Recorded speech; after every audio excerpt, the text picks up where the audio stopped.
hope y'all can hear me on this joint. Hold on, let me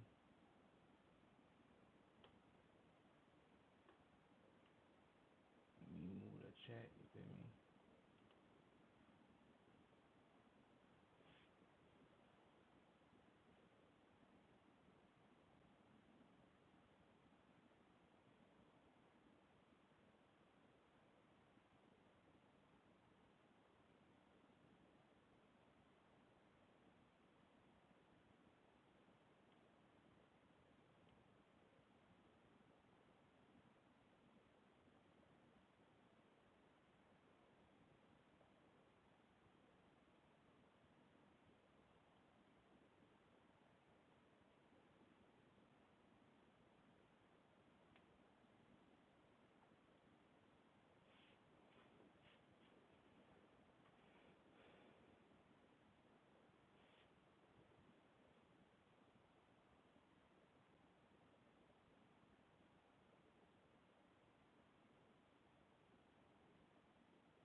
Let me get my stream shit going, man.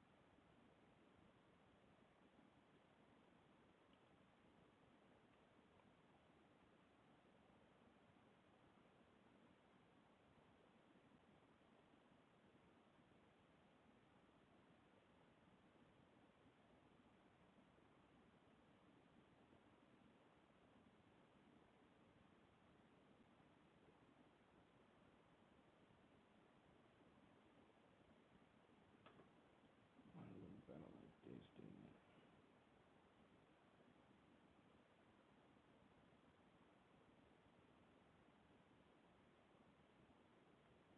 What's up, Aiden? Is it Aiden? Velis? Velis? What's up with you, bro?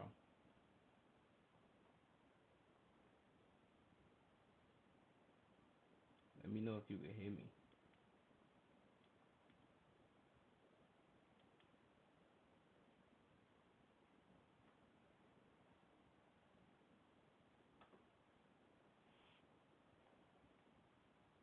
Hold on, let me minimize my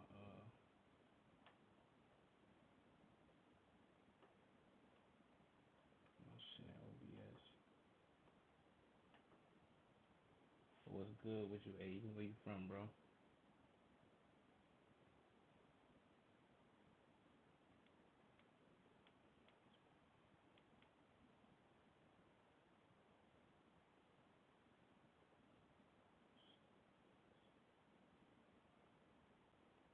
Oh, you can't hear me?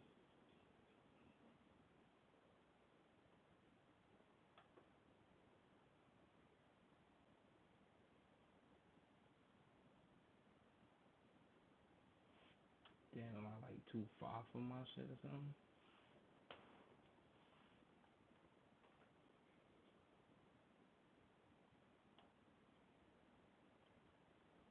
Yo, let me know if it's better now, or if you can hear me.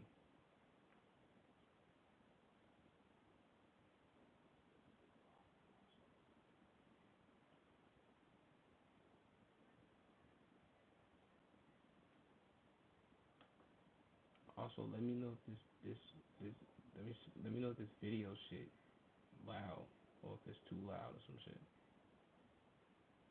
or if you could hit it, or if you could hit a video and put a play and shit.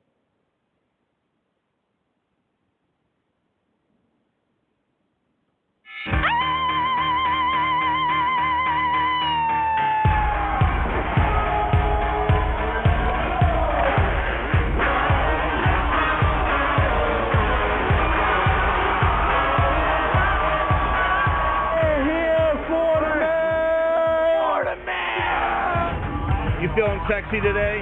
What does it mean to be a Florida man to you? This motherfucker right here. Whether it be hell or rainstorm, hurricane, tornado, there's zero given. Zero given. Tough and gritty, baby. Tough and gritty.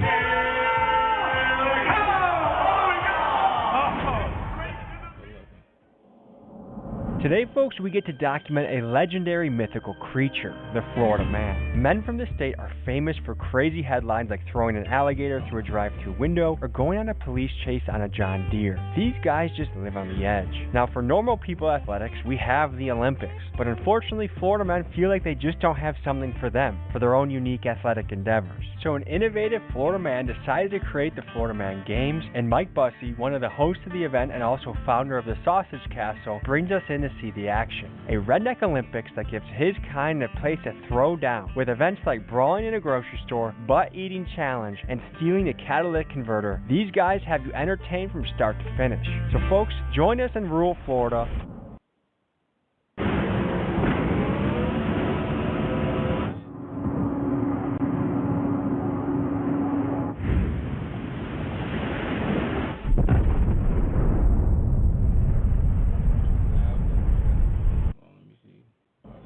Sometimes when you go to Florida, it feels like you're in another country. I know a lot of you out there like to go on adventures yourself. You see, I've traveled a lot myself too. I've been to Guatemala, Costa Rica. I even lived with a tribe in the jungle of Ecuador at one point. But one of the things I missed out on big time when I was traveling was there was a lot of times where I had no internet access, so I couldn't check a map to see where I was, call my family, look up a restaurant. It made me feel like I was really lost. And to me, that's no way to travel. And that's why I'm telling you about the sponsor of today's video, Saily. It's an eSIM app that gives you internet access wherever you decide to travel to. You get tickets for the Book of Mormon play and committed to a date night with my wonderful wife. Something I just couldn't miss.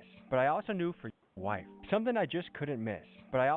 you, the audience, that I didn't want you to miss this crazy experience. So I sent my trusty guys, Keegan and Miguel, to Florida and hooked them up with a bunch of crazy rednecks to help document this event. From St. Augustine, Florida.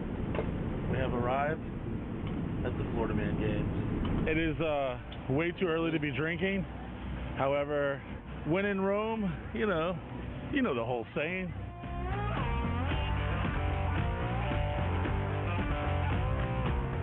Folks, here's how the competition functions. A handful of teams from around the state of Florida compete in a few events, and the team with the most points walks away with a $5,000 cash prize. And here, we catch up with the team captain of last year's winner, Team Hanky Spanky.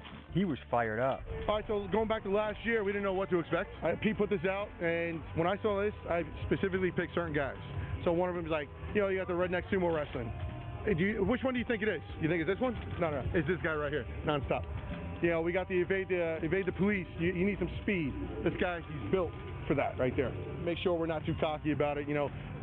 Hold our heads high, we're defending champs, but don't want us to be cocky. You want to go in there, respect some of these guys. You got some of these dudes over here that I want to crush. Cooter Commandos. Can I curse on this? Or? Oh, yeah. I must have dropped like 17 of them. I didn't realize. All right, cool. Those freaking dirty pieces of shit. I can't stand them. I can't even tell you right now. They are so fake. Oh, there they are. Look at that. Speak of the fucking devil right here. Yeah. Being a Florida man is just what I was born to be. I'm about 6'6", 350 pounds. I like long walks on the beach. Oh no, and not one of those websites. No, but I'm the Florida Sumo Man guy. But yeah, man, it's going good. We'll see how it goes today. But we're amped. We're amped. Let's do this. Oh, yeah, hanky spanky, baby. Let's get it. Go.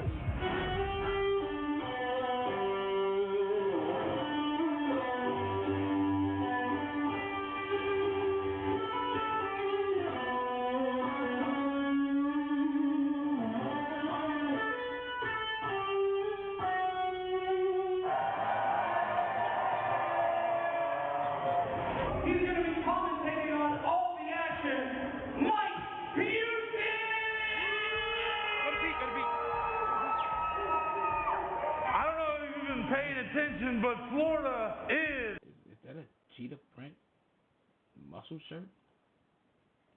Yeah, he wildin'. The new United States of America!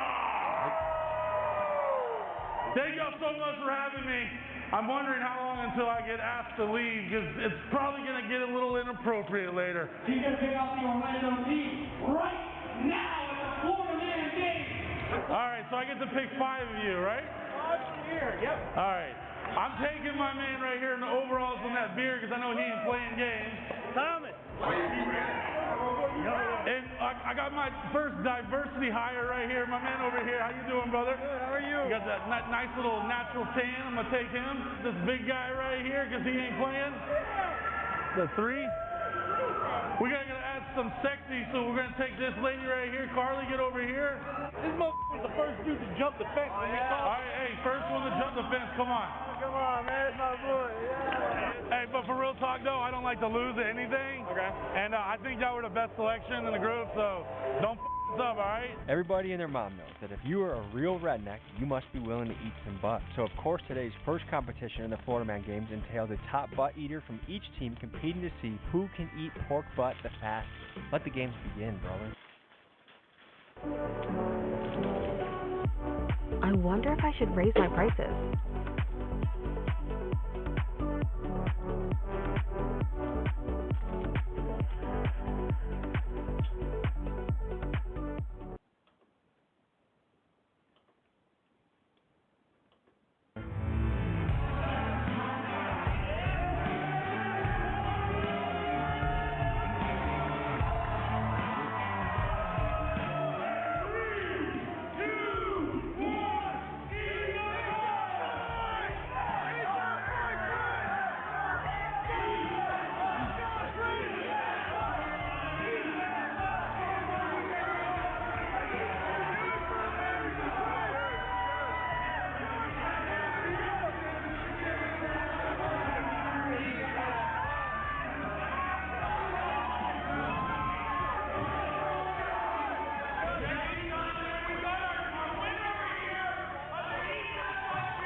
Good morning. Welcome to the Florida Man Games 2025. I am the Princess Queen Xena Warrior.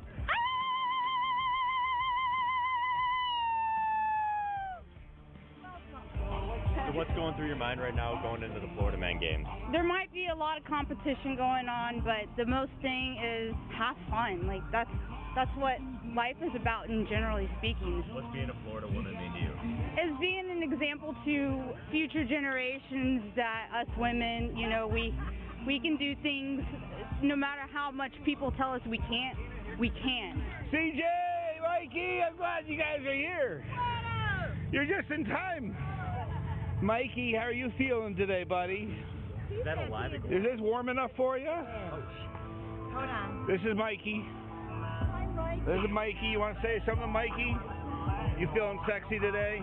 Mikey came to me as a rescue after a friend of mine passed away, and my friend didn't know what to do with him, and so I said, well, I'll take him, and I can't have Mikey and not give him his best life, especially if we're in Florida.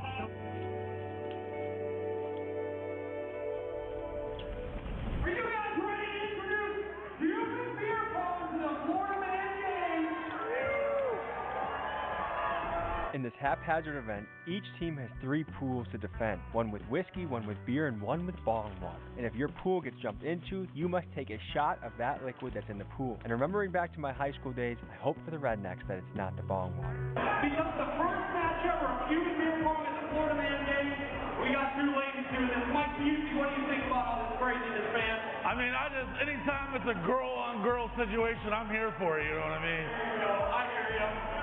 All right, here we go. We're going to get out of the field and let these 2 go at it. Are you ready? Crowd, are you ready? 3, 2, 1, let's go!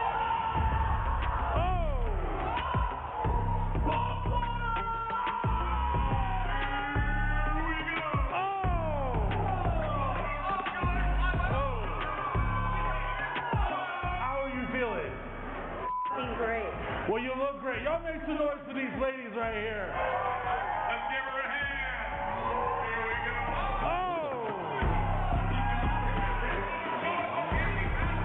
I feel like someone's about to get paralyzed. Here we go.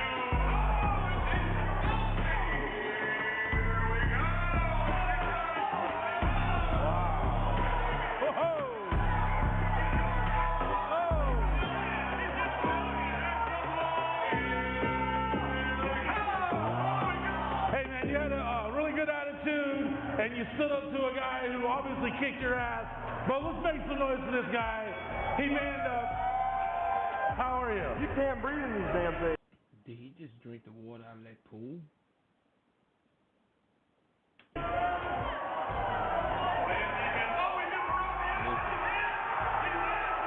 We get 3 each, right?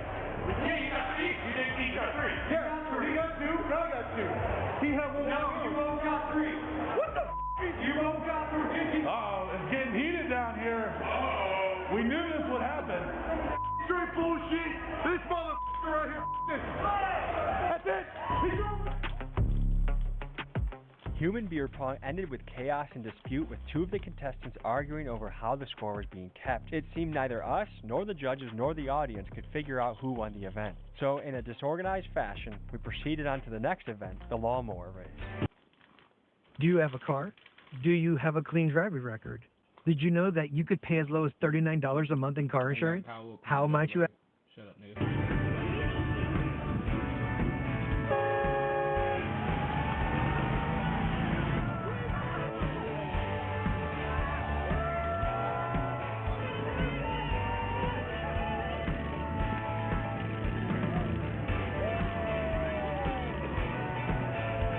Just finished the lawnmower race, and folks, this has been a wild trip of a day. Florida, I swear, is like if you turned Freebird into a state. You just won a lawnmower race. What's going through your head right now? To be honest with you, I didn't expect to win it because all these other guys got, you know, souped up mowers and stuff. Mine's just standard, and that's what I loved about the events, having to shoot the ball. It kind of evened the playing field. So I'm ecstatic, man. My adrenaline hasn't been going like this in a long time. So now that you won, what are you going to do to celebrate? I'm going to go crack a beer here in a minute. Heck yeah. To be honest with you. What kind of beer are we cracking? Mick Ultra. Hell yeah, man. What does it mean to be a Florida man to you? Living in Florida, being country. I don't know. I'm from Texas. You're from Texas? Yeah. So what brought you to Florida? Good times, good vibes. Closest state, sister state we call it. Texas, big brother, but love it. Good times, America. If you had to describe Florida in 1 to 3 words, how would you describe it? Miller Lite. Just tough and gritty, baby. Tough and gritty. What the world throws at you, we'll get through it. I'm Keegan, and I'm here with Beaver.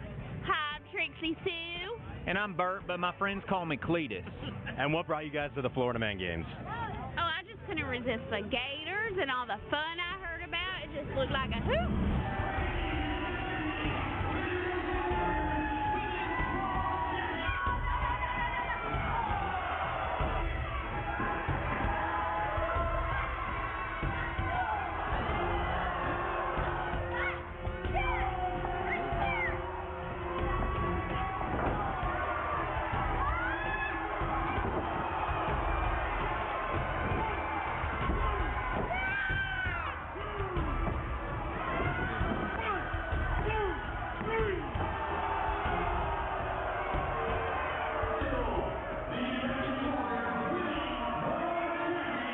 was it out there? It was great. I won. Don't touch me. I'm great, right? I won. I'm a little beat up. But still a champ. It looked like you were about to lose. How were you feeling when it was getting close? Listen, if there's one thing I'm good at, it's paying attention to my opponent. I took advantage of the situation. She gave me a little too much time, so I may have cheated a little bit, but pulled out the win no matter what. Is she okay? Why is she talking so fast and moving her eyes like that? How are you going to celebrate? But I'm going to go get drunk. That's what everybody's doing here, so now it's my turn. That's, I don't know if I'm able to say this, but that's cocaine, ladies and gentlemen. I'm here with Mike Ducey. What makes a Florida man? Listen, first of all, you don't have to be born here, but if you embody the essence of what makes a Florida man, then you are a Florida man or a woman. If you ever done something that maybe someone suggested you don't do, you know, if you didn't evacuate during a hurricane, or if you gotten a little too close to a reptile, you might be a Florida man. What is or makes a Florida man? What does it make the Florida man? The ultimate force of freedom within you, complete lack of safety and self-regard, and a distaste for law.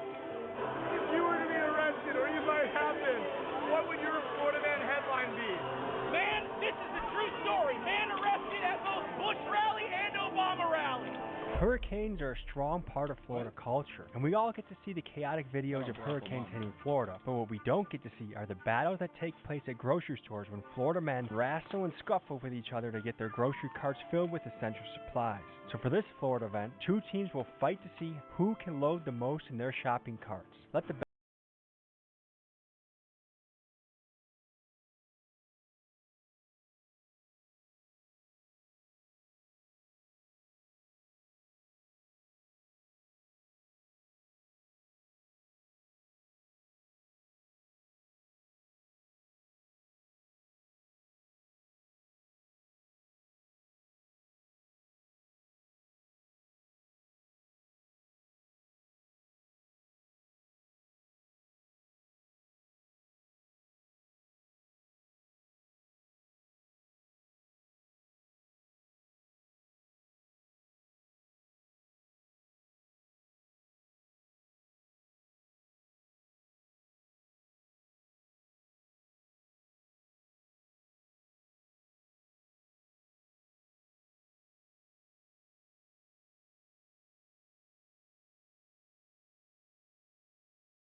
Tired of typing tons of notes during class? There's finally a better way. It's called Otter. Let's say I'm in class. I just hit Catalytic converters are a hot commodity in the redneck community. So for this event, we will test a contestant's ability to steal a catalytic converter and run away on foot from a police officer. Here's how it went.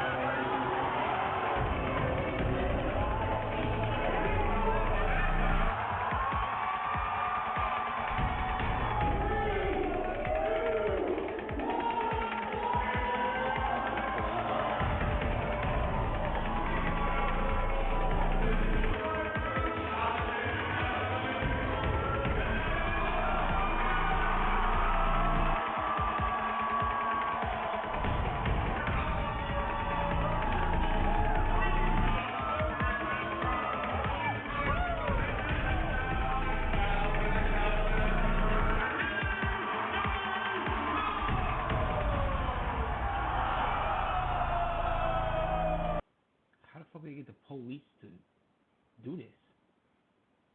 Is Florida this different? What's going on? What's being a Florida man mean to you, man? Man, it's my entire life. I'm actually an immigrant. I moved to this great state of Florida. I got my citizenship 10 years ago. This has been a lifelong dream of mine, man. What's your favorite thing about Florida? About Florida? Florida. Did he just say it's his lifelong dream to be a Florida man? As he was an immigrant? Maybe I'm tripping. And honestly, it just comes down to the limited government. That's what it really comes down to. I love being able to live my life the way I see fit for my family. That's what it's all about. How does Florida compare to Czechoslovakia? Oh man, this place is a paradise. It is a actually no, don't move here. The gators are huge. There's snakes in the toilets. Giant cockroaches, like, I mean, the size of, like, baseballs. Don't move here, Florida's terrible. No, it's a paradise. Paradise. But don't move here. Cockroaches the size of baseballs. What? Some Florida men are known for buying cigarettes instead of paying child support. So for this last event, Florida women will compete to see who can launch a water balloon at their baby daddy's face the fastest and extinguish their cigarette. With Cooter Commandos and Team Hanky Panky neck and neck, this will be a winner-takes-all grand finale. Cooter Commandos. All right, here we go. This is the time the game depending on who wins. We got a lot of close scores here today. And we will be crowning the 2025 Florida Man Games champion right after this match. All right, here we go, Florida women. Are you ready? 3, 2, 1, fire! Go!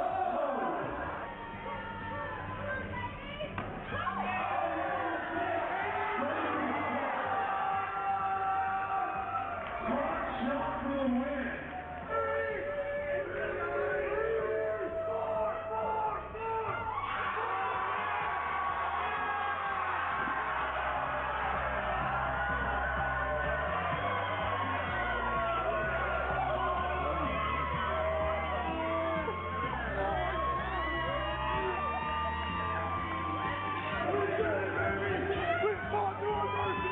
We came back, we fought through all this long day, we come and we finished it. We finished it. Hey, clap it up for her, man. Ladies and gentlemen, you just one bar, down and downward.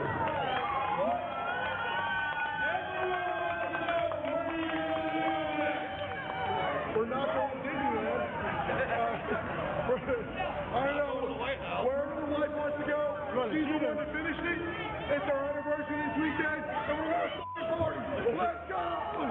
You guys just won the Florida Games. Yeah. What's going through your head right now? Florida Man Game. The Florida Man Game. Yeah.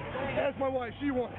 When we were doing promo things, they added me to the team this year, but I didn't want to be in all the photos and all the videos because I didn't earn it last year. I wasn't part of the winning team last year. Last year I was a spectator, but this year She drunk as fuck.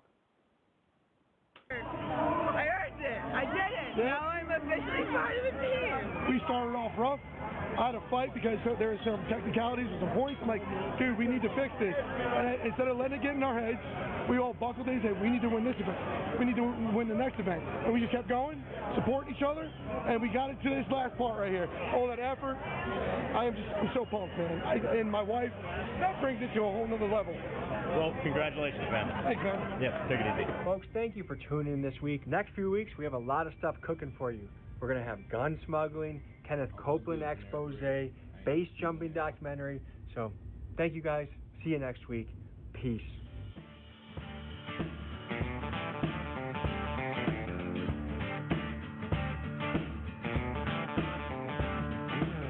Good video, Tommy G.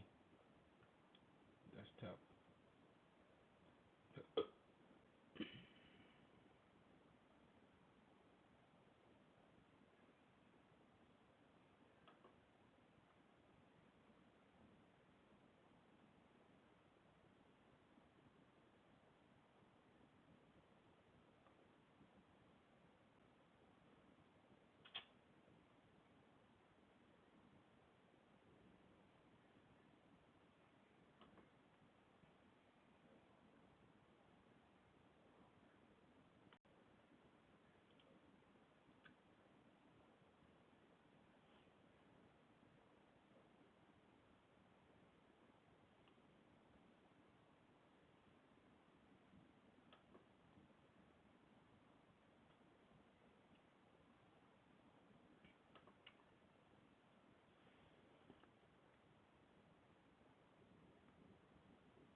going in.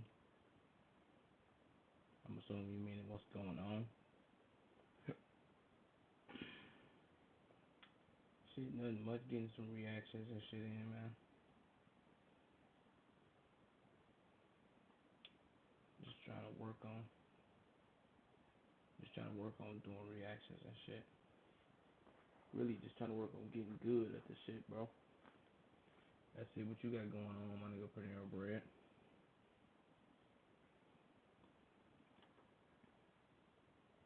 Oh, let me try to open this motherfucking window, bro. It's low key hot. The fuck?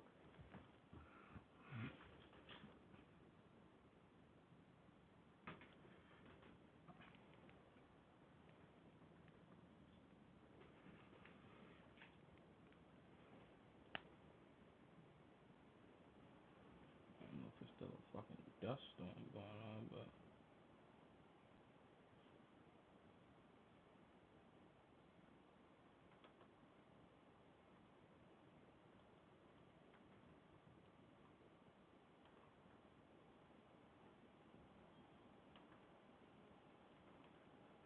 let's see what my man's Jimmy High Roller got going on. Damn, he ain't dropped in a month. This video is titled The Greatest MVP Race of Our Time. Let's see.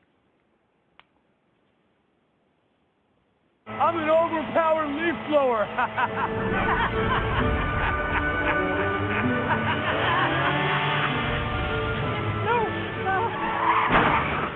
And if you don't have the right auto covers, this could really blow your budget. When I'm on vacation, I want less of this. And more of this. Welcome to a vacation that... We are now just a few weeks away from the end of the 2025 NBA regular season, and by this point, the MVP race is usually all but wrapped up. But what do you do when there's two MVPs? History says you vote for the guy who is leading his team to the most wins of any team in a decade while putting up prime Michael Jordan numbers. Very clearly the best player on the best team, which should make this decision pretty obvious. Except it's not. Because history has never seen a season like the one Nikola Jokic is having. It's better than this one, and this one, and this one. In fact, it is possibly the most impactful season anyone has ever had. 2 all-time great campaigns, and only 1 trophy. It is the greatest MVP race in recent history, and it has left voters completely torn, questioning what it even means to be the NBA's most valuable player.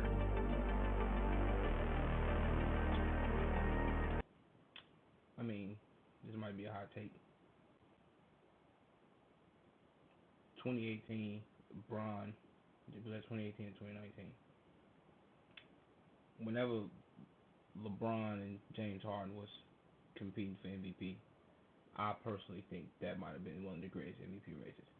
Only because of what LeBron James had to do to get the Cavs to the finals, and what James Harden had to do to lead his team. But maybe I'm wrong.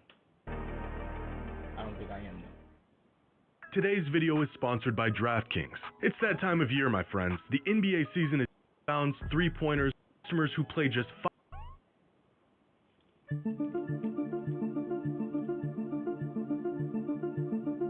The most compelling case someone can make to be the most valuable player in the league is to put up the best numbers in the league. This isn't the only ingredient to the MVP recipe, but it's a big one. And right now, Jokic and Shea aren't just having the 2 best seasons in the NBA, they're having 2 of the best seasons of all time. Just looking at some simple box score numbers, Nikola Jokic jumps off the screen like the obvious favorite. A near 30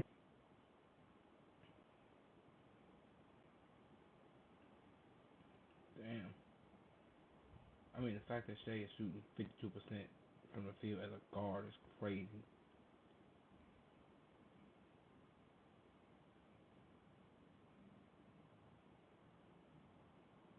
That might be regular shit, but damn.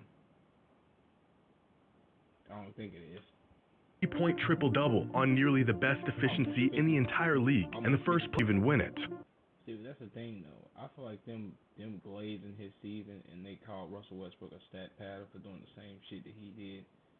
But because he's more efficient, and I'm going to throw quotations around that, well, the numbers were right there, but still, I call bullshit. You know what I'm saying? But these numbers hardly even scratch the surface of the impact and value these two provide every game. If we take a deeper look into some of their more advanced numbers, we can see just how remarkable Shai and Jokic have been this season and why the MVP race is as close as it is. To put into perspective the caliber of season these two are having, LeBron at his absolute statistical peak had a box plus minus of 13.24. Steph Curry at his absolute best had a BPM of 11.94. This season, Jokic has a box plus minus of 13.21 and Shai is at 11.58. Choosing between Jokic and SGA this season is like picking between 09 LeBron and 2016 Steph. Good luck. For the last half-decade, Jokic has led the league in just about every advanced metric by about a mile. But this season, Shai has threatened Jokic's spot and even dethroned him at times as the best player in the league. A feat that, in and of itself, is probably the most impressive thing he's done all season. On any given night, either one of them can look like the most impactful player on the planet. And even looking at advanced numbers, the edge is only slightly in Jokic's favor. Crafted NBA has Jokic as the best player in the NBA this season, with Shai right behind him, and then a really big gap, and then everyone else. Estimated plus minus, on the other hand, has Shai as the best player in the league this season, with Jokic right behind him, and then huge gap, everyone else. A quick glance at any of these catch-all statistics will tell you that Jokic and SGA are both historically and almost equally as dominant this season. Fortunately for those who are put to the difficult task of choosing between Jokic and SGA for MVP, these numbers have never been a direct indication of who will or who should win the award. Over the last 2 decades, the best or most impactful player in the NBA in any given season, according to some of the best advanced metrics, ended up winning the MVP award only about half of the time. Many times these are cases where the individual numbers were backed with regular season team success. But rarely have the numbers alone, regardless of how great they were, been enough to be crowned the most valuable player in the league. In fact, if putting up the best stats automatically made a player the MVP, voting for the award wouldn't even be necessary. So in terms of sheer individual numbers, there isn't a very compelling case to be made in either direction. Jokic's numbers are better, but without more context, their dominance from game to game is virtually the same. So we need to add more context. How are these performances impacting their team? And to what extent does their historic production lead their team to success?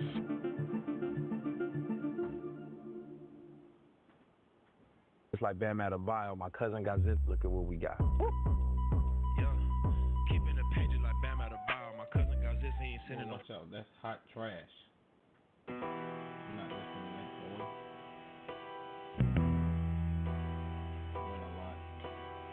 In most cases, when two players are having incredible seasons, the tiebreaker in the eyes of fans and voters comes down to how well their team is playing. The second ingredient to the MVP recipe: win and win often. 25 of the last 30 MVPs went to players who clinched either the first or second seed in their conference. And right now, the Thunder aren't just winning more games than the Nuggets. They are the 4th highest winning team in modern NBA history. But recently, team success has held less weight in the MVP discussion than it has in the past. 3 of the last 4 MVPs going to players outside of the top 2 seeds. Nikola Jokic being just the 2nd player in over 40 years to win the MVP, despite his team not even cracking 50 wins in a full season back in 2021. As if the voters have made the decision that the MVP isn't limited to simply the best player on the best team, but rather the player who has the largest impact on a winning team. And right now, there is one player in basketball who is impacting the game far more than anyone else. Here are the current top 8 leaders in the MVP race: Jokic, Shai, Giannis, Tatum, Mitchell, Curry, Mobley, and LeBron. And here are the net ratings of each of their teams.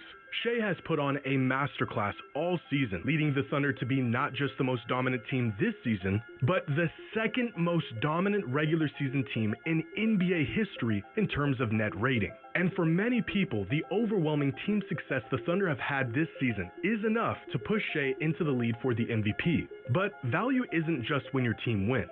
It is how much your team depends on you to win. If we look at each team's net rating when their MVP candidate is on the floor, it is clear that the Thunder are easily the best team in the league when Shai is on the court, with an absurd net rating of plus 18.3.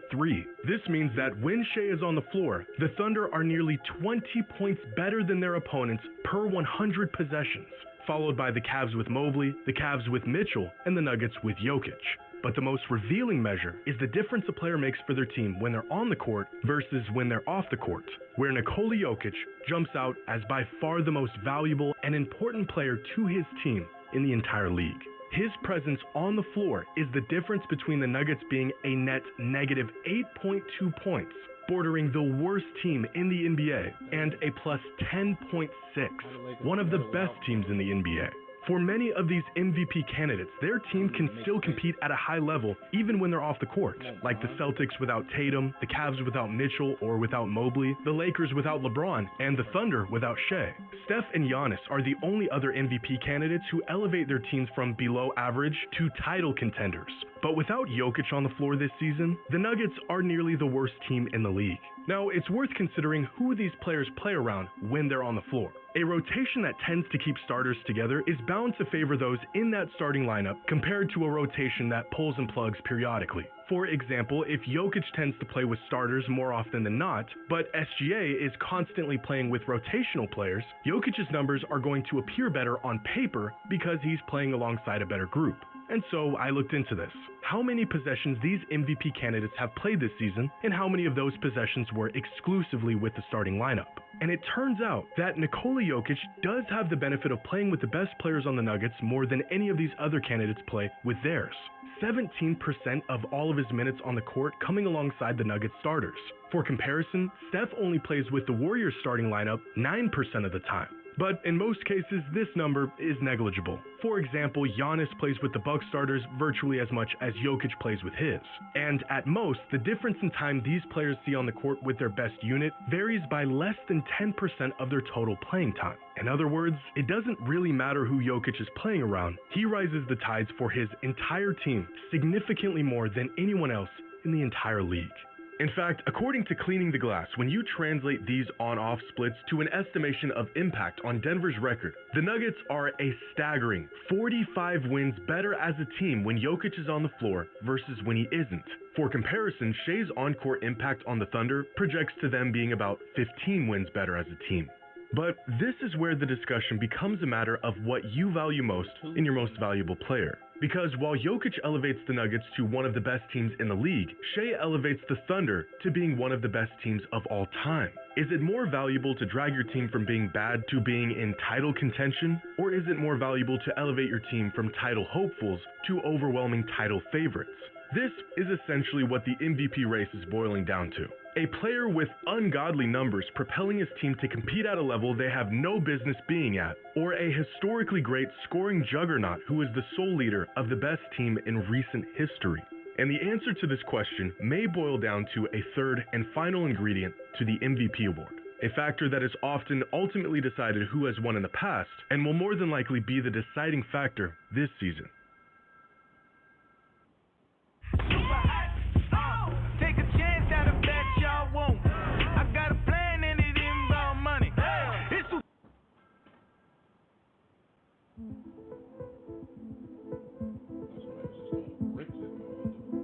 In ESPN's most recent MVP straw poll, 100 members of the media were asked to cast their vote on who they thought was the MVP of the 2025 NBA season. The results? Within the top 5, Donovan Mitchell received 0 first-place votes. So did Tatum, and so did Giannis. Nikola Jokic received 30, and Shai Gilgeous-Alexander received 70 of the 100 first-place votes. So far, the media has spoken, and they think Shai is this season's most valuable player. But in more recent surveys asking players, NBA executives, and NBA analysts, out of the 25 votes that were casted, 18 were in favor of Jokic, and only 7 voted for Shai. Which brings us to our third ingredient in the MVP. Narratives.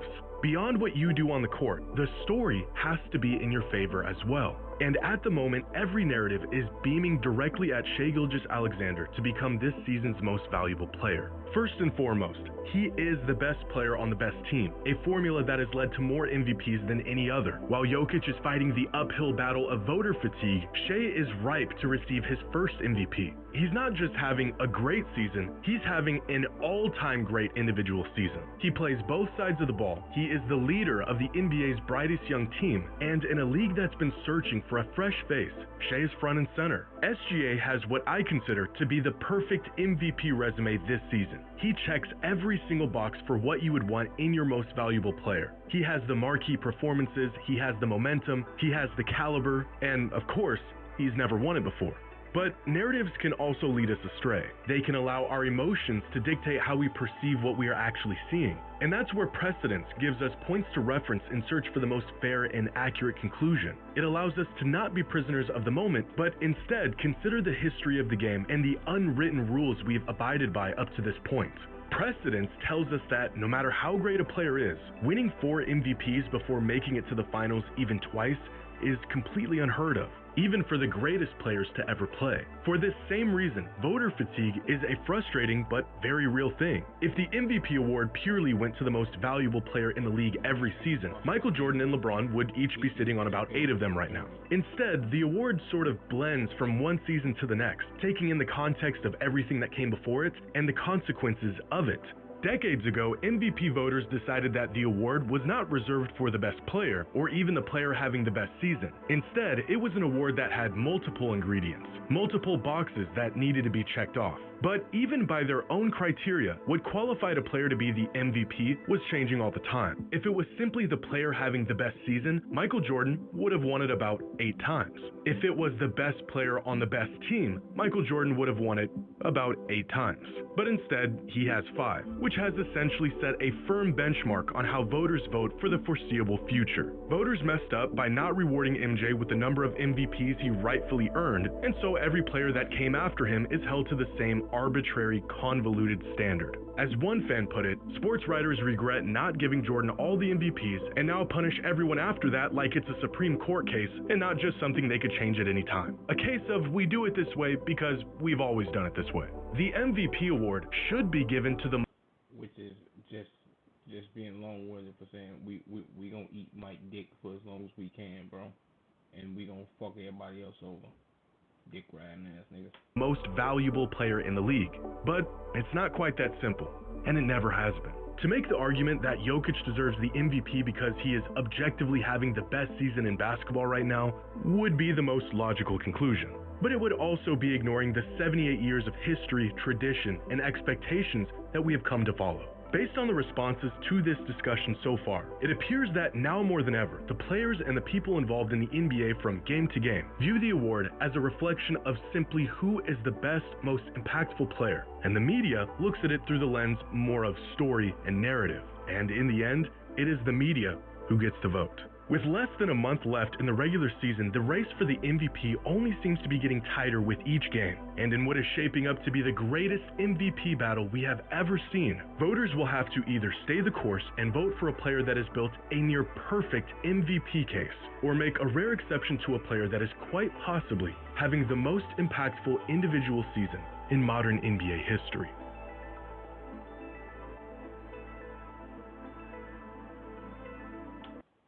Dope video, Jimmy. That's tough. I'm rocking with you on that. But I keep going back to my OBS.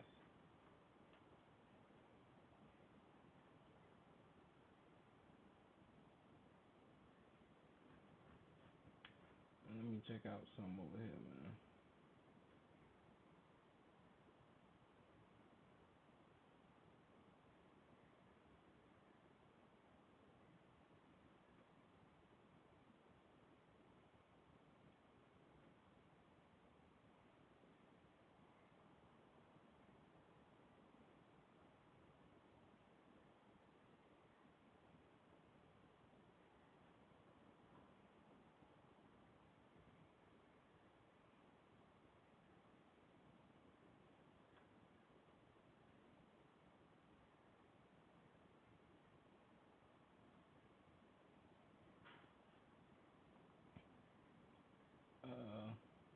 you know, if I actually want to watch Lil Nas.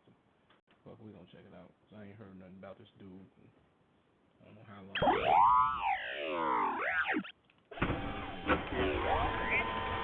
General say sometimes. So while I'm gone, you'll feed Rosie Blue Buffalo? I got Imes, but Blue has deboned chicken, chicken meal, brown rice, oatmeal. Well, Imes has chicken, ground whole grain corn. So back in 2019, Lil Nas X hit lightning in a bottle when he dropped the song Old Town Road. This guy came out of absolutely nowhere, sleeping on his sister's couch after dropping out of college, and suddenly he had the biggest song in the entire world. Then I found this beat on YouTube, which is the Old Town Road beat by this guy named Young Keo. And I made this song. It was like a loner cowboy running away from everything. And Old Town Road is like this path of success, and like, you know, we want to continue on this. He paid $30 for the beat and released the track independently on SoundCloud. That was back in the earlier days of TikTok, a platform that over time would gain a reputation for its ability to make unknown artists achieve hit songs. This song is kind of hard. And with Nas X having a lot of experience on the internet in his teens, he already knew how to make memes and other posts go viral organically by understanding the algorithm through the best teacher, trial and error. So for months he relentlessly promoted this song through memes, trying to force a trend to get attention towards his music. Putting it into memes and, you know, like kind of forcing it into the internet in a way. Old Town Road became a meme on TikTok. People would drink something called hee-haw juice, and the song would start up and they might... People would drink what, nigga?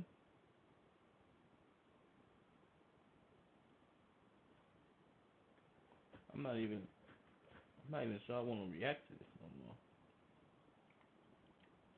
I don't know who people is that was drinking that shit, but it wasn't me. Be dancing in a hip-hop manner, and they would jump in the air and transform into cowboys.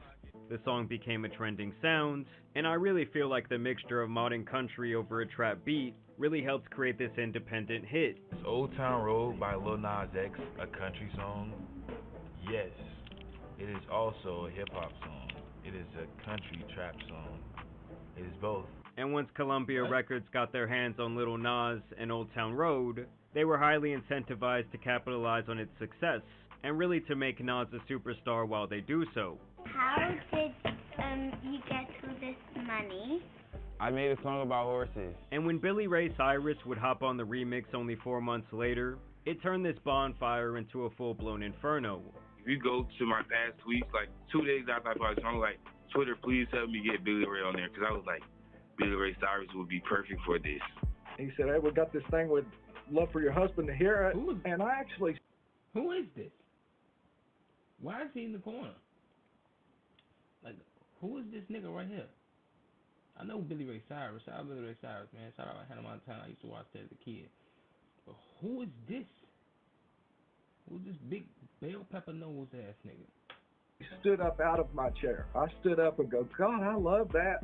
That dude is original. And as a matter of fact, this song would have several remixes, featuring Billy Ray Cyrus, Diplo, Young Thug, various BTS members, and even Mason Ramsey, the yodeling Walmart kid. And he said he had some really great news that Lil Nas X invited me to be on his song. And so for over a year, this song plagued the ears of every shopper, radio enjoyer, and really person in the world. I just made it here in my bedroom, and now the whole entire planet is listening to it. And as a result, Old Town Road would be solidified as one of the biggest songs of all time, racking up over 1 billion streams and topping the Billboard charts for a record-breaking 19 weeks in a row. This was actually enough to make it the fastest song of all time to reach diamond status. And you have to keep in mind that Nas had purchased the beat for Old Town Road for $30, and he recorded the entire thing in a closet in his sister's apartment. And really up until that time, the most notable thing he had done online was run a faceless fan page for Nicki Minaj, and basically create viral pop culture memes. I guess I didn't realize like how great I had become at doing like internet stuff, and people started telling me. So I was like, is everybody not using the internet this way? Right. But yeah, you learn so much like subconsciously just doing the things that you do on the internet. So for him to come out of nowhere like this was unprecedented, but not unlikely. His understanding of social media and how it played into his blow-up really cannot be emphasized enough. I saw you made that post on Reddit where you were like, what's that song that goes, I'm gonna take my horse to Old Town Road? Because I knew that's what people want to search. I mean, don't get me wrong, this was right after the era of the meme rapper, but Nas X was actually getting the numbers to back up his social media persona, unlike other acts whose online antics really seem to outshine their actual music. Hey, this little pumping this shit, man. I just hit 1 million, and we celebrating with a Zan cake, bitch. Action! Although I will say Old Town Road was not without its own controversy, as people started to say that he stole the entire trap country sound from a rapper named Little Tracy, who had released a song 6 months earlier called Like a Farmer. I got horses in my car like a farmer. Yeehaw, finna pick up your daughter. What influenced the country? Were you a country listener? Did you listen to country, or was it just a vibe? It was genuinely like I saw like one of these like country trappish kind of songs. I was like, damn, what if I did that but better? And you know, that's what happened. Either way, Lil Nas X was absolutely popping off. He was performing at elementary schools all around the country, but many still questioned if he would fall victim to the one-hit wonder curse that plagued so many artists, including Billy Ray Cyrus himself, at least before Old Town Road, that is. But on June 20th, 2019, we would see that the dude was actually bigger than one song, as Lil Nas would drop a 6-pack EP. And in that moment, he made it clear that he was really good at blending genres, and essentially making whatever sounds he wanted from single to single. Nas went from something that sounded like it should be on a Scooby-Doo chase scene, to soft punk rock, futuristic, alternative, and even keeping that country vibe going as well. His 7 EP was positively received by the public, and the songs Rodeo and Panini were immediately deemed as his next hit songs. What's different between this success you're having now and the success you had with Old Town Road? I feel like I'm much more in control of, you know? Like, I feel like I have the reins on it. Now, a mere 10 days after he would more or less prove that he was more than a lucky artist who caught a hit, Nas would come out of the closet, telling fans on Twitter, some of y'all already know, some of y'all don't care, some of y'all not gonna fuck with me no more, but before this month ends, I want y'all to listen closely to Closure, a song that appears to be about someone finally accepting their sexuality, later confirming this by saying that the rainbow imagery used in his album cover should have made it obvious that he was gay. One of your recent social media posts look at this hinted towards you revealing something about yourself in the future. And you haven't revealed that yet. And fans are pretty much clamoring to find out what that is. I kind of revealed, you know. You've given hints. What do you think you've revealed? That I am gay. Never mind. And while some obviously resented him for this, while others could kind of care less either way, many championed him for coming out at the peak of his popularity. Did your family know you were gay? My dad and my sister, but the same month that I came out, I told them pretty much. And after this, the guy was absolutely everywhere. He was making music with Cardi B, DaBaby, who was red hot at the time, and of course the real Nas, who inspired his name in the first place. And at that point, it was beyond clear that he was being backed by the industry machine, and also that the music was actually good enough to keep him on this upward trajectory. He was getting billions of views and streams on these songs, not even considering Old Town Road and its 1 million remixes. It was like the dude could do no wrong and he was destined to be a pop sensation. Now around this time, Nas would fully embrace his sexuality in both his music and his performances. I would definitely consider this a transitional phase for his public image, as this was something he admits he purposely did, even when it was subconsciously trying to clap back at the haters. Anybody that's pissed off are the exact people that need to be pissed off, you know? And at this point, it seemed like fully embracing the villain role and kind of pissing people off seemed to be something that Nas X really started to enjoy. You know, my videos are much more like sexual and whatnot. And you know, we used to be happy that people would be like, oh, he's not like those other gay people, like all flamboyant and whatnot. And it was like, that's not a compliment, you know? Looking for reliable car insurance that doesn't break the bank? With us, you get comprehensive coverage starting at just $19 a month. Going from using mostly comedy online to promote his music, to now also using outrage to funnel attention to himself. So what would you call what you do? Trolling, marketing, what is it? It's all of it. It's all of it. It's trolling, it's marketing. It works. Like if people thought he was going too far in his music videos, he would do something more outrageous on a live stage to provoke them even more. If his detractors said that he should be a role model for kids who listen to his music, he would do everything in his power to push himself out of that pigeonhole. And seeing all these other artists who are gay kind of just like pushed to like this box of this bowl of gay artists, and it's like you're here. It really did seem like every single week Nas was doing something deemed controversial, but he would not find himself in real hot water until he released the music video for his song Montero, aka Call Me By Your Name, an allusion that refers to his legal name Montero Lamar Hill, where Nas is featured giving the devil a lap dance after sliding down a stripper pole to hell. This, accompanied by satanic imagery, definitely broke the internet, made a lot of people mad, while others celebrated what they saw as artistic expression. No matter what anyone thought though, this resulted in a massive hit for Lil Nas. I mean, at the time, he had even more monthly listeners on Spotify than Drake. Though I should note this can definitely be a deceiving metric to gauge an artist's overall success. And he would even double down on the whole Satan thing by releasing a 97 Nike Air Max shoe with more devilish allusions and imagery, including a drop of blood cemented into every pair of shoes. The fact that it's on an Air Max 97, talk about this collaboration and how it came about. With my song and my video, it was kind of like the perfect matchup. We came together and like this shoe, this crazy shoe. Look at this, look at the blood. That's insane. Only 666 pairs of these. Obviously, this would outrage the Christian community even more. I feel like a lot of people are gonna love it. Some people are gonna be mad or whatever. Like, yeah, people already demonize who I am and put me in a painting of, okay, he's evil, he's doing this, he's doing that. So it's like, you know what, I'll take that. I'll be that, and I'm gonna make the best of it. And Nike would even leverage a lawsuit against Nas for doing so. This is about much more than shoes. Mr. Nas X, are you gay?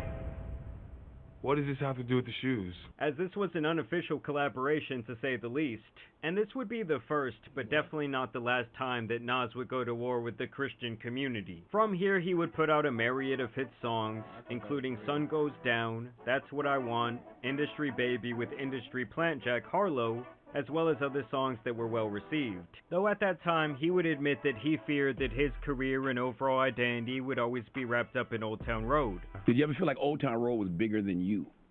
Yeah, definitely. At one time it was, I think so. Yeah, absolutely. This was something that he had to learn to accept. I have this on because I resented Old Town Road for so long, and it's like, no, that's a blessing, that's a gift from God. Yeah. During these next couple of years, he would still use Twitter virality and other antics to promote his music, but for the most part, he would stay out of the limelight from 2022 through 2023. But at the top of last year, 2024, Lil Nas definitely wanted to stoke his dimming fire once again, as he seemed to be hitting a bit of a lull in his career. I mean, don't get me wrong, the numbers were still strong, but his audience and streaming numbers, as well as his social media growth, was essentially cut in half. And this was while still releasing singles on a pretty normal basis.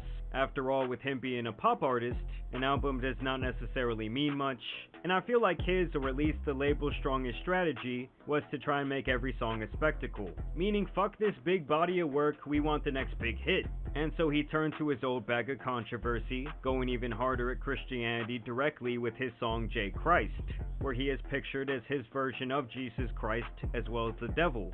This was clearly meant to be his next big single, his next Montero moment if you will, but it completely struck out compared to his other songs that had controversy centered around them, and even people who weren't Christian took offense to his depiction of himself up on the cross. But once again, Nas would come from this standpoint that everyone was taking him too seriously and that he really meant no harm. But I also didn't mean to like mock. This wasn't like a fuck you to you people, fuck you to the Christians, like, it was not that. It was literally me saying, oh, I'm back. You can't throw yourself on a cross and it says, nah, we're not mocking Christians or Jesus. That don't even sound right. I'm back like Jesus, like that was like the whole thing. I'm not the first person to dress up as Jesus. I'm not the first rapper. I'm not the first artist, and I won't be the last. And I know, like, given my history with, the Call Me By Your Name video. You ever have a clip you just want to share with your friends, you can't go back in the game and the replay's gone forever? Outplayed has one step, which is just downloading. You don't have to worry about hitting record. All you do is you play your games, and after the game, you can check your clips and see how you did, watch some replays, do some bar reviews. anything that I do related to religion can be seen as like mockery. That just was not the case with this. But this time, people were not defending him the way they were before, and in turn, he would actually double down, once again cosplaying as Jesus, and this time mocking the eating of the holy bread and the drinking of wine, which in the Catholic community represents the blood and body of Christ, something obviously not taken lightly by those who believe. And I will say though, with the communion video, with me eating the crackers and juice, I thought that video was going to be the video to lighten the mood, to take it down like less serious or whatnot. I thought that was something that we all wanted to do as kids or whatnot, but I didn't understand, you know, the reality of what it is. You know, it's me eating the communion, which is like the symbolism of like Jesus's blood and bones or something like that. I don't remember completely, but I do apologize for that. I will say I am sorry for that. That was overboard. So by this point, Nas had pissed off both the Christians and the Catholics, as well as other people in general who kind of just found the entire thing to be distasteful. And then, you know, on top of that, like seeing like actual fans like turn and say like, whoa, why is he doing this? Why does he keep messing with these people? This was obviously a massive blunder and a move that Nas X would regret even more than the music video itself. Then I looked at the video with me like eating like the communion or whatnot, and I was like, okay, this looks really bad on paper. This thing that I thought was just like a little jokey, fun video. And like I said before, this song J Christ was an absolute flop. This would in turn hurt the mental health of Nas X, and at this point he would definitely shy away from the limelight, seemingly right after he was ramped up for his next big campaign in his career. I feel like it's kind of the same vibes of what happened with that movie Snow White recently. The audience had spoken and they weren't listening to this song, debuting at 69 on the Billboard Hot 100 before falling straight off the charts 1 week later. Comparing this to Old Town Road, which spent 49 straight weeks on the Billboard Hot 100, Industry Baby that did 41 weeks, reaching the #1 spot at one point, and even Montero that spent 35 weeks on the Hot 100, debuting at #1, this was obviously a really bad sign. Because now he had all this backlash with no numbers to make it worth it. I can say as many things as I want, but knowing my history, they look right, I look wrong. But still, months later, he stood by his decision. You know, bleep it out with my haters. I'm going to have fun. I'm going to do me. I'm going to go outside. I deserve to be out here. I deserve the right to exist. Connected with something higher, and I felt like I was just having fun, and I want to get back to that and not just like, oh, I'm going to teach my haters a lesson. Like. And so he would be mostly quiet in 2024 besides the occasional random release. What are you excited about over the next, 12 months for you? What's something that's inspiring, pulling you and pushing you forward right now for the next 12 months? I think the main thing I'm focused on is picking myself up out of this hole that I feel that I'm in. You know what I mean? And only a couple of weeks ago would he really begin to campaign for his new album, Days Before Dream Boy. This was released at the tail end of March, and it basically has created zero buzz online, with most of the songs besides the single Hotbox getting less than a couple 100,000 views in the first 2 months. In fact, I didn't even know this album had come out, and even Lil Nas' social media efforts have been falling flat with him seemingly unable to go viral. This new pussy open up doors that ain't never been opened before. This new pussy make the niggas fall in love. This new don't make the bitches fall in love. It's like he's trying his old antics, but they're not working. And this is obviously a massive shift from the time where he could post literally anything and it was getting millions of impressions and positive reinforcement from the internet. Like, there's a part of you that likes a little bit of chaos, and I was going to ask you, what does positive chaos look like to Montero, and what does negative chaos look like? I think that the thing is, it's usually when I can control it. I've lost. I don't think I have the grip on controlling it. I feel like it does a lot of what it wants now, And at this point, even with this new release, his audience has been cut by over 66% since his peak. And now for Nas, he's going to be at a very interesting place in his career. Because without the numbers, the label has already found a new shiny toy to play with. And at this point, they are going to start caring less and less about Nas X, and pouring absolutely no gasoline on his career. This can obviously make it very hard to release music, hard to get the budgets he might desire to try and go viral, and overall it's a really bad place to be for him, after they were likely pouring a lot of resources into his career for years. I started posting the stuff that I wish I would have seen during, like, I don't know, a lot of dark times I've been having in my own life. You know what I mean? Yes. Yes. Yeah. Yeah. Yeah, so I wanted to share that with the people and, you know, get out of my comfort zone of only being, like, the funny man. Overall, I do think that Nas X is a talented guy who has obviously accomplished more than most in the music industry. But at the same time, with him constantly changing around his style and sound, it is hard to get a core fan base. And after a while, I feel like the antics can start to hurt your career way more than they help. Because it's kind of like The Boy Who Cried Wolf, but instead it's the guy who will do absolutely anything for attention. He also alienated his fan base with a few of these moves, and honestly, when your audience is on the younger side, they tend to move on to other artists naturally and swiftly as they age. And your only hope as an artist is that they either age with you, or you keep bringing in new fans of that same demographic, but that is extremely hard to do, especially in pop music. You know, the genre that is most dependent on the industry machine. So yes, I want to know what you guys think about Lil Nas X and the current state of his career. If I'm being completely honest, I do think that it's only down from here for Lil Nas. I don't even know if this guy can really catch another hit. I mean, to me, it's pretty obvious that the label couldn't really give a shit about him anymore.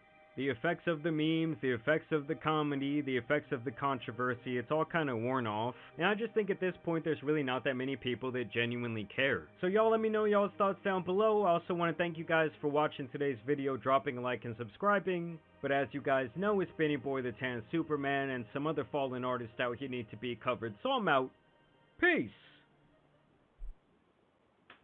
W video. I like that shit. I almost turned it off a couple times. I ain't really giving no reaction to it, so don't mind that. I don't know.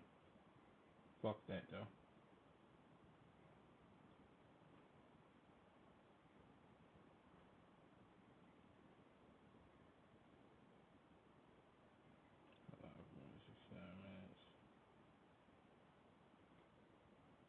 I know I've been live.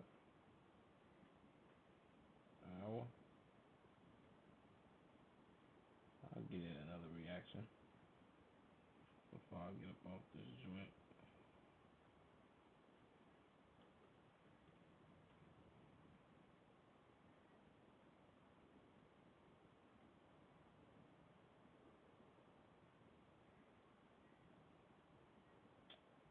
Matter of fact,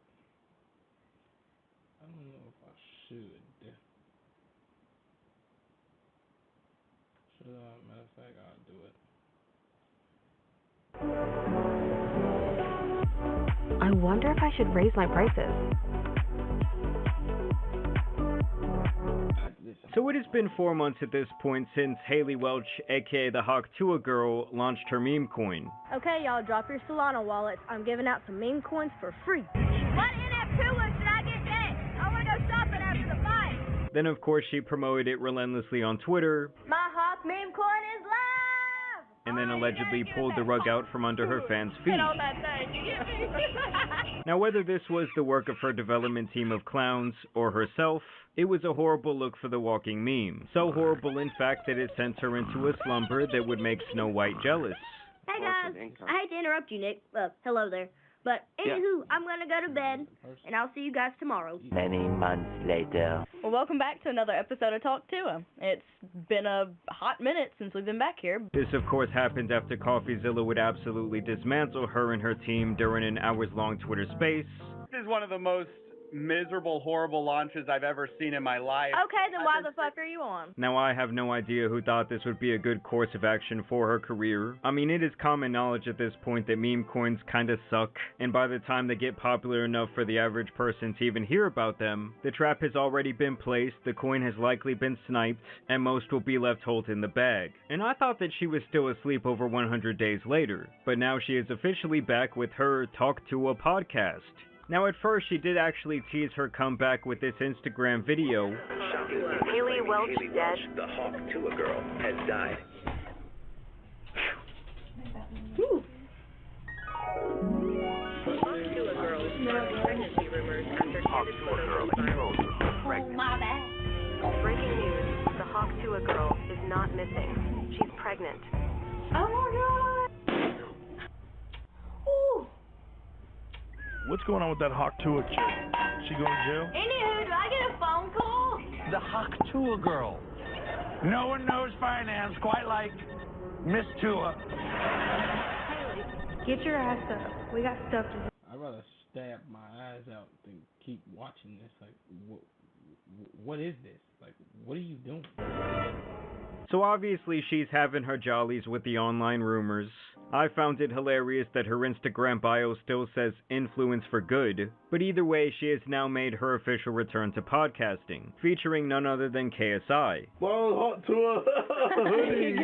There you go. Wow. But when we look deeper than the surface, we can actually find an attempted return that was scrapped before it ever even went public. A leaked episode of Talk Tua more rare than the Ancient Sea Scrolls, where FaZe Banks and his two crypto nerds came on around 2 months ago to essentially try and save this woman while also softly calling out her team of incompetent fools. Millions of people are going to watch this. Everybody's kind of waiting to hear what you say. Everyone's kind of waiting to see how this plays out. And 99% of these people don't know shit about crypto. Just and like I'm you. one of them. Just like you, exactly. I'm one of them. Exactly. And the ongoing joke on CT right now is like, if she just did this 2 days after Trump, she'd be okay. Exactly. Which isn't necessarily true because of the way it was done, and that's kind of the whole point, right? There's a right and a wrong way to do this. So it's clear to me that her plan here was to essentially claim ignorance, to say that she is just a poor little girl who was scammed just as much as her fans. Something I personally find pathetic, but completely on par for a generation of people who never take accountability for their actions. Her name, likeness, and brand were plastered all over this project.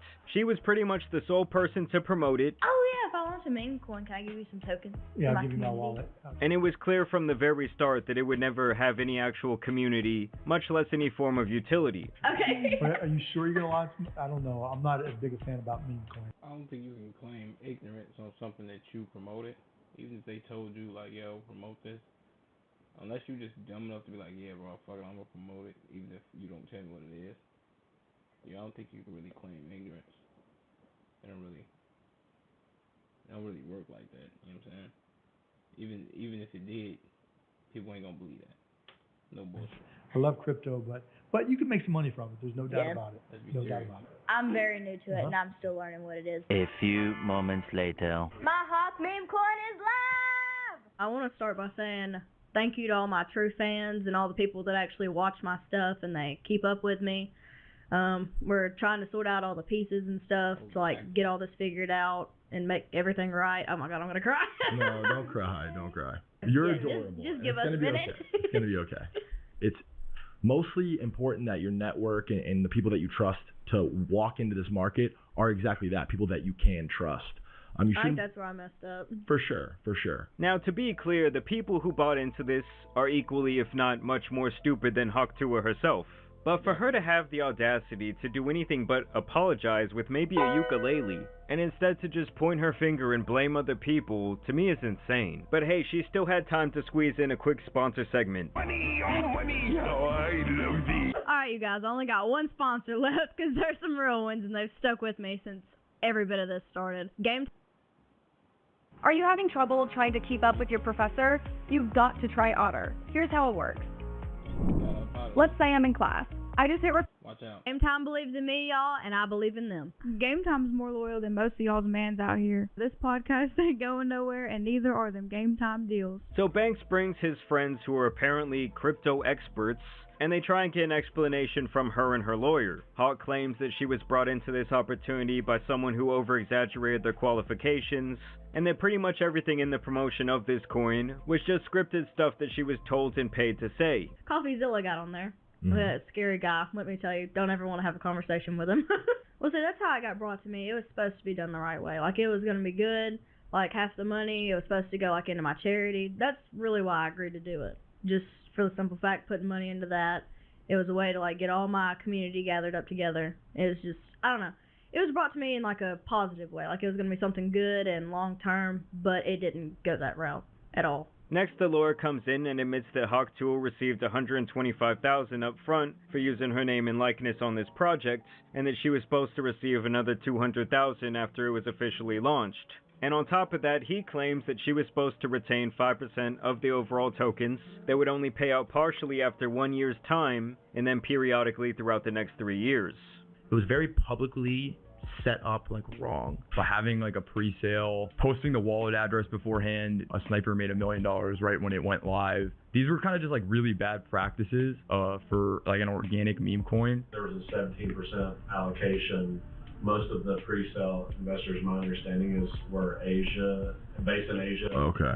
And how much was raised for that 17%? 2.8 million. Basically, when you have a coin where people have a bunch of pre-sale, it means like a bunch of people got this early access to it. That normal people don't have access to. That normal people don't have access to. So basically, she didn't know anything about crypto. I think that she thought that it was like Fortnite V-Bucks or some shit. How much total money has been received due to this? 125,000 has been received. If you took all the money that you made from the deal, whatever, and just like bought back the coin and then locked it up, I feel like that's a very like clear action that you can make. You take every dollar that you made on this and you mark it by this token and you lock it up. You walk away from it.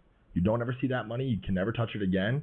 Yeah, that's absolutely never going to happen. And to me, it wouldn't even be worth losing the $225K because her career is beyond saving at this point. In fact, I was pretty amazed that she had one to begin with, okay? I think she was like an industry plant, put her up there right next to Bobby Althoff. And obviously, this episode never officially came out.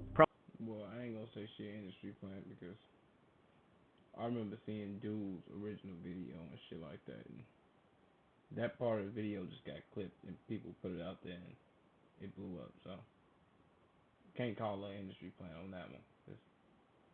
That would have meant that Dude was some industry nigga or some shit, and he wasn't. So if I'm not mistaken, Dude a regular nigga, and he make videos like that all the time. I think. Probably because once it was leaked, they saw how it rubbed everyone the wrong way, and how it was an even worse look for her as she just seemed like she knew nothing about this project, nor the space that she was promoting relentlessly. And she was also not remorseful at all for what happened. Now when it comes to the official comeback, the immediate thing that people were saying was that this made them lose even more respect for the Black Logan Paul. But hey, the poor guy just can't keep himself away from all these different crypto scumbags. And I actually sat through this entire thing, which puts me at right around 2 hours of hawking that Tua. So yes, in short, my brain has suffered permanent damage. Now in terms of the actual content here, there really is none. This was like someone drifting in the middle of the ocean with nothing in sight to save them, and suddenly here comes a life raft to jump onto. Because no matter how you feel about KSI, he is a big time draw when it comes to content, especially on YouTube. So what I'm saying is this was a big opportunity. He is one of the biggest online... Jesus Christ, every picture or thing he showed of this man, he has on the same headband. Can we get different headbands for KSI? Stars in the world, and they completely botched this podcast. She and her co-host seem to know literally nothing about him. What age did you start getting in all this? Around 14, 15. Yeah, I was quite young. You've been doing this for a while. Yeah. I need to know how you got your prime drinks in every store known to man. Did it start out in the UK? No, so it started out in America and then eventually came to the UK. Oh. Yeah. So what was the first thing you got like really known for? Ooh, FIFA. What is FIFA? So FIFA is like a football game or soccer game.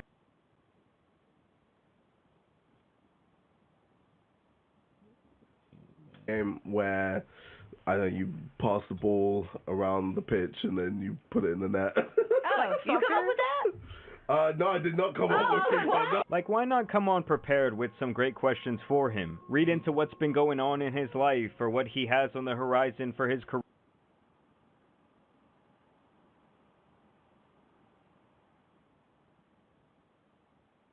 He looked like that alien from Alien vs. Predator. Jesus Christ. Career. How does it feel to be aging in the content?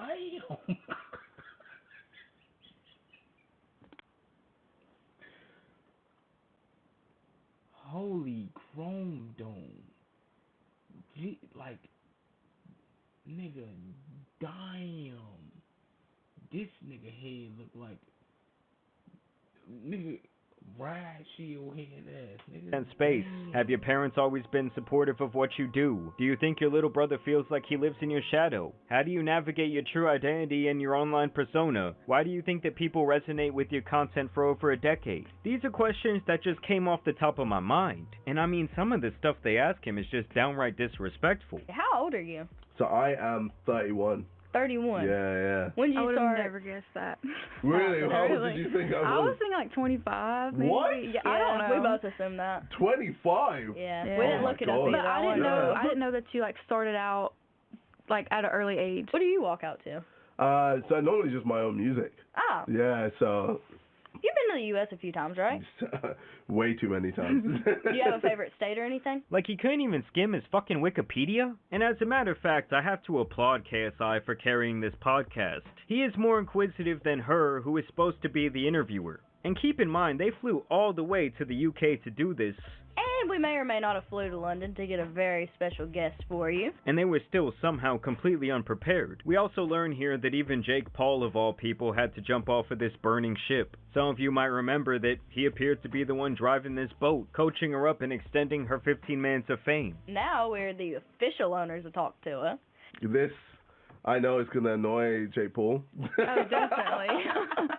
But I'm glad you're free from his grasp and are able to flourish and be, well, one of the best podcasts. And the rest of this conversation had to be some of the most pointless, droning dialect my mind has taken in for a very long time. Everybody was a thing with your brother. Yeah, you're right. Everybody in my friend group had a thing with him. Oh, wow. You don't know what the electric slide is? No. He gave us a Yeah. hand hug when we first met Yeah. him. I was like, all right, you know what? He's a cool guy. He gave me a hand hug. Yeah. You don't like Disney princesses? I don't think I've seen any of them. How do you Yeah. feel about fried pickles? Oh. So here's the deal breaker. They gotta have an accent and they gotta be 6'10" at least. 6'10". is crazy. Fuck around, find out. Fuck around, find out. I don't know if I like that song. How do you say oh? Ooh. OIL. O-I... Oil. Oil. Oh. Oil? Oh. You're saying oil. And once again, she has thrown all the bail in the world here for what they view as an honest mistake with this hot coin, and they essentially say that this blunder was something that everyone in her situation would have done. Yeah, in this industry, people are going to use and abuse you. Like... I found that out the hard way. I had to find that out the hard People way. you've got this, man. Like, you know, you're back here again. You know, you haven't just hidden away and just gone, oh, screw this, I'm done. I'm still here. But it's good that you've come back strong, and, you know, you're still here. Yeah. And that's it. You just have to just keep going. And if this was like 5 years ago when crypto scams weren't so widely known, it was kind of like the Wild Wild West, maybe she would get a pass. But especially after CryptoZoo and the insane negative press that it got, no influencer in their right mind should ever think about launching their own meme coin. So yes, this chick has seemingly not hawked her last Tua, but as I'm writing this, the podcast sits at a cool 30k views. A far cry when you consider what she was getting before, and the fact that this is like the first time she's speaking out after this incident. It's a pretty bad look when people don't even care enough, like, out of hatred to click. Although recently there have been talks that she might be getting a documentary on her rise to fame. I also heard that she's making a cameo in some sort of Chad Powers TV show. So we have that to look forward to. Overall, I think that she was already this dwindling star, and at this point she's already crashed all the way back down to earth. But I do want to know what you guys think about the Hawk Tua girl down below. I also want to thank you guys for taking time to watch this video, dropping a like and subscribing. But as you guys know, it's been your boy the Tan Superman, and some other 15 minutes of fame out here need to be covered, so I'm out. Peace! W video. I don't want to see this bullshit ad neither.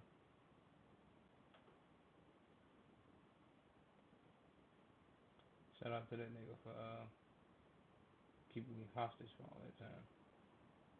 Watching that goddamn shit.